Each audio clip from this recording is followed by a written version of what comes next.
नमस्कार, स्वागत है आप सभी का एनएफ न्यूज पर। मैं हूं आपके साथ रोहित। ये जो ट्वीट आप देख रहे हैं सुप्रिया सूले के एक्स अकाउंट से, इस ट्वीट के बाद अब तमाम सवाल खड़े हो रहे हैं। सुप्रिया सूले ने तो बहुत सोच समझकर आवाज उठाई और सरकार को घेरने की कोशिश की, क्योंकि बात सैनिकों की थी। लेकिन सैनिकों की बात करते करते वो मर्यादा लांघ गई। अब बात उस पर हो रही है। किस तरीके से सुप्रिया सूले के इस ट्वीट ने जवानों को खतरे में डाल दिया, इसी पर बात करेंगे। मेरे साथ हैं अनुपम प्रसून। अनुपम जी, ये ट्वीट और इस ट्वीट को देखने पढ़ने के बाद आपके जहन में पहली बार क्या आया? रोहित, सबसे पहले मैं चाहूंगा कि ये ट्वीट फुल स्क्रीन दिखाई जाए, क्योंकि बहुत ज़रूरी है। ये एक्स पर पोस्ट सुप्रिया सूले का, आप इसे पूरे स्क्रीन पर देखिए, पढ़िए, ध्यान से सुनिए। ट्रेन नंबर उन्होंने पहली चीज़ तो क्या, जिस ट्रेन में हमारे जवान बैठे थे वो ट्रेन नंबर उन्होंने बताई। इसके अलावा उस ट्रेन में कितने जवान थे, उन जवानों के नंबर्स बताए। वो ट्रेन मुंबई के नॉर्दर्न बॉर्डर से चली है, ये भी उन्होंने बताया। उस ट्रेन में कितने कोच हैं और कौन सा कोच क्या है। नंबर ऑफ कोच तो उन्होंने नहीं लिखा, लेकिन उन्होंने बताया कि एसी कोच एक है। और उन्होंने ये भी बताया कि हमारे जवानों को, सोचिए कि इस गर्मी में, इस भीषण गर्मी में नॉन एसी कोच दिए गए, जो उनके लिए एक्सट्रीमली अनकंफर्टेबल है।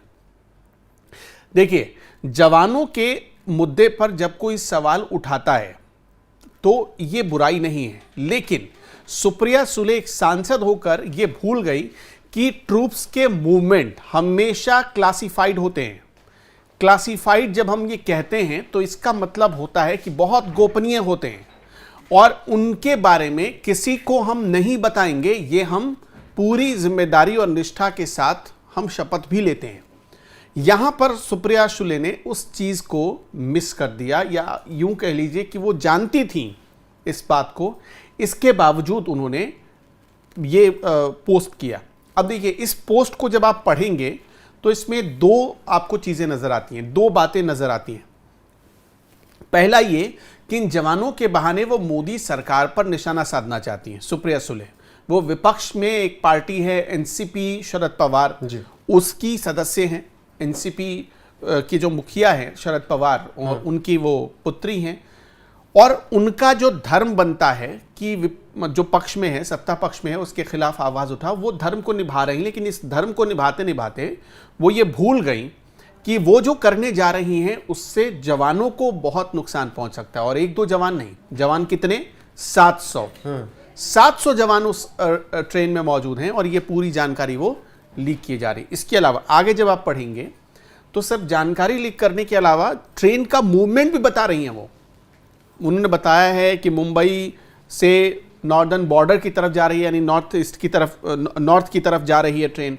उन्होंने ये भी बताया है कि माउंट आबू क्रॉस कर चुकी है ट्रेन। अब देखिए, जब कोई आप एक्स पर पोस्ट करते हैं तो एग्जैक्ट टाइमिंग भी आता है। जैसे ये 9:58 पर पोस्ट किया गया तो एग्जैक्ट टाइमिंग भी आता है, और वो लिखती है कि माउंट आबू क्रॉस कर चुकी है ट्रेन और अप्रोच कर रही है मकराना, मतलब मकराना पहुंचने वाली है। तो ये पूरा लाइव लोकेशन एक तरीके से बता रही है, जो गलत है। आपको याद होगा रोहित, थोड़ा आपको इतिहास में ले जाना चाहते हैं। इन्हीं छोटी छोटी गलतियों से भारत को बड़ा खामियाजा उठाना पड़ा है।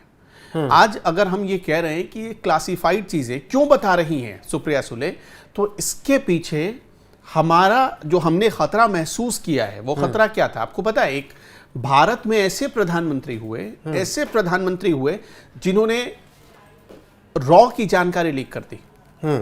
उनके जानकारी लीक करने की वजह से हमारे जो एजेंट थे, उनकी जान खतरे में आ गई।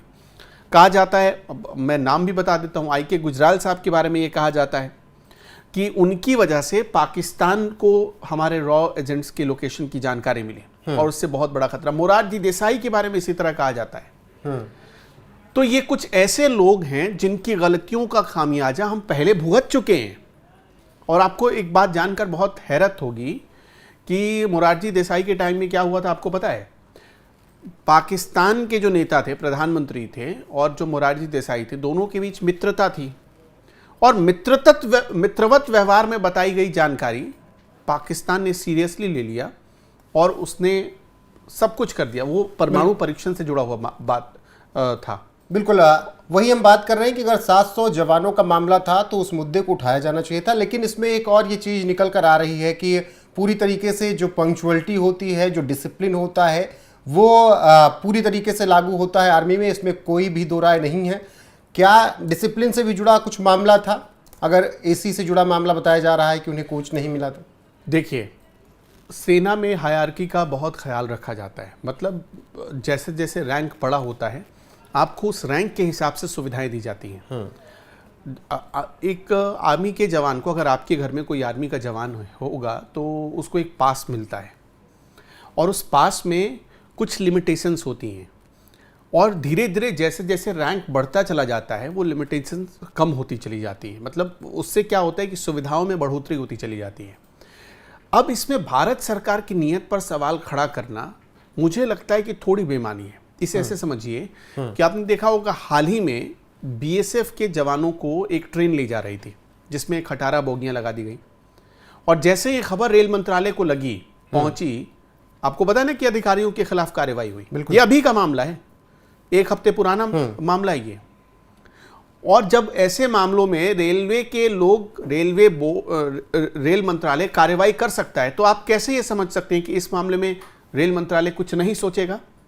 सोचेगा। सुप्रिया सुले को अगर, देखिए, वो जवानों की आवाज़ वो उठाना चाहती थी तो वो कह सकती थी, नॉर्मल ट्वीट करते। हालांकि उन्होंने बाद में अश्विनी वैष्णव का धन्यवाद किया, और उनके ट्वीट करने के कुछ ही मिनट के भीतर जब आप देखेंगे तो फौरन वहाँ का जो रेलवे था उसने नॉर्थ वेस्टर्न रेलवे ने डीआरएम अजमेर ने भी रिप्लाई किया, और फौरन जांच की गई, इस बात की जांच की गई। तो अब इन सब चीज़ों का ख्याल आपको रखना चाहिए। अब देखिए, सरकार जब कोई सेना में भर्ती होता है तो उसको क्या क्या सुविधाएं मिलेंगी ये पहले से तय होता है। ये कोई रातों रात बनाया गया प्रोग्राम नहीं होता है। आपकी भावना सही है कि आपने ऐसा किया, लेकिन सवाल तो अब ये भी लोग पूछेंगे ना कि देखिए, आप एक तरफ तो सेना के लिए हमदर्दी दिखा रहे हैं, लेकिन जब 26/11 का हमला हुआ तब तो आप सरकार में बैठे थे, आपने तब तो कुछ बोला ही नहीं। और ये क्या मोदी सरकार में शुरू हुआ? ये सारी सुविधाएं मोदी सरकार में की गई कि आपके दौर से ये परंपरा चली आ रही है। मतलब जब आप सरकार में थे, यूपीए तो 2014 से पहले तो यूपीए की सरकार थी। तो इन बातों का ख्याल रखते हुए ही सुप्रिया सुले को ये बात कहनी चाहिए थी। और ये ऐसा मुद्दा था, ऐसा संवेदनशील मुद्दा था जिस पर राजनीति नहीं होनी चाहिए थी। एक पारदर्शिता, एक पूरी ईमानदारी और निष्ठा दिखनी चाहिए थी उनकी। एक सांसद होते हुए हमें ऐसा लगता है कि थोड़ी उसमें कमी नजर आई है। बिल्कुल। बाकी रेलवे ने इसका रिप्लाई तुरंत कर दिया था और समाधान भी किया था, जिसके बाद सुप्रिया सुले ने बाकायदा रेल मिनिस्टर अश्विनी वैष्णव का धन्यवाद भी किया। फिलहाल आपको क्या लगता है, सुप्रिया सुले ने जो इतनी बातें कहते हुए कुछ मर्यादाएं लांघ दी, क्योंकि जुड़ा मामला था, ये सैनिकों से, सेना से जुड़ा मामला था और खतरा बहुत बड़ा हो सकता था? बताइएगा जरूर कमेंट बॉक्स में जाकर अपनी राय। बने रहिए हमारे साथ। अनुपम जी, आपका बहुत बहुत शुक्रिया, धन्यवाद।